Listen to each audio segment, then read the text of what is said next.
he actually relayed the conversation. Ted is a very open individual about the needs he has. And so I decided to say, you know, I'm just going to answer the question for him. Hell yes, we want to make a Marvel game.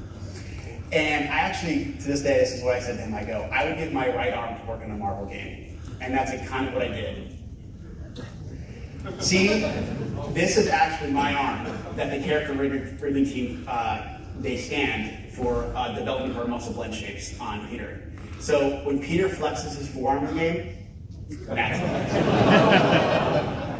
So depending on how you look at it, I did give my arm work in the game. Or you could say, I'm Spider-Man.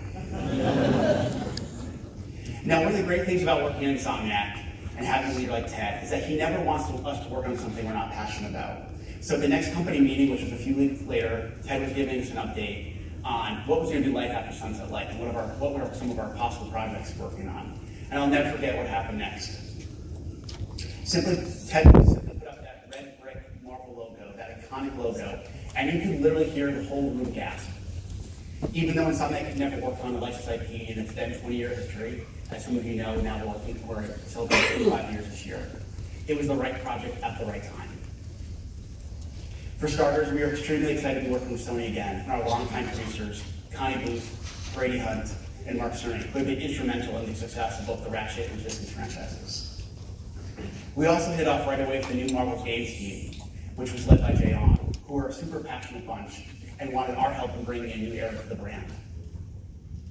And lastly, Insomniac is full of diehard Marvel fans. We felt confident that we could create something truly memorable, the Marvel game we always wanted. Now, early on, we talked about this game being the biggest Marvel game they had ever made, the first of many memorable Marvel gaming experiences from this new group. Expectations were going to be high. That's exactly what we wanted to hear. We weren't talking about just making the best Spider-Man game. We were literally from day one talking about we want to be a Game of the Year contender. So we had the publisher support, the IP support, and the internal support to move ahead. Now, early on, we had those discussions about which Marvel characters we were passionate about. We talked about a variety of them. I know I can't tell you which ones we were talking about. But even in that first conversation with Ted, I said to him, we got to do Spider-Man.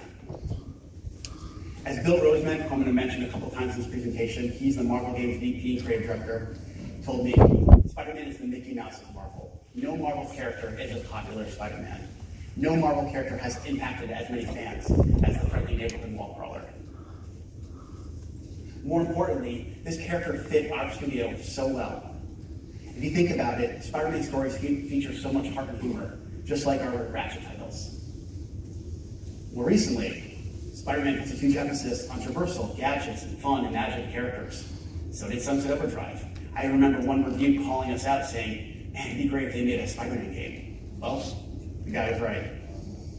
And lastly, Spider-Man is an underdog, and being one of the last independent studios still making AAA console titles, we consider ourselves at Insomniac underdogs as well. So soon thereafter, we made it official, and I told the team we were making a Spider-Man game. Now, in all my time at Insomniac, I've never been as excited to work on a project. While Ratchet and Resistance were the reason I came to Insomniac, I had a very personal connection with Spidey. I'm sure some of you did as well.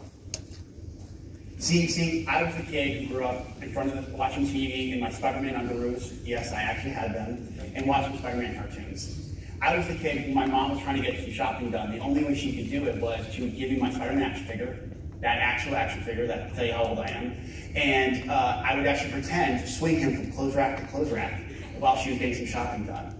And then later, I would think about it at night, could you really use a web line and swing through New York City?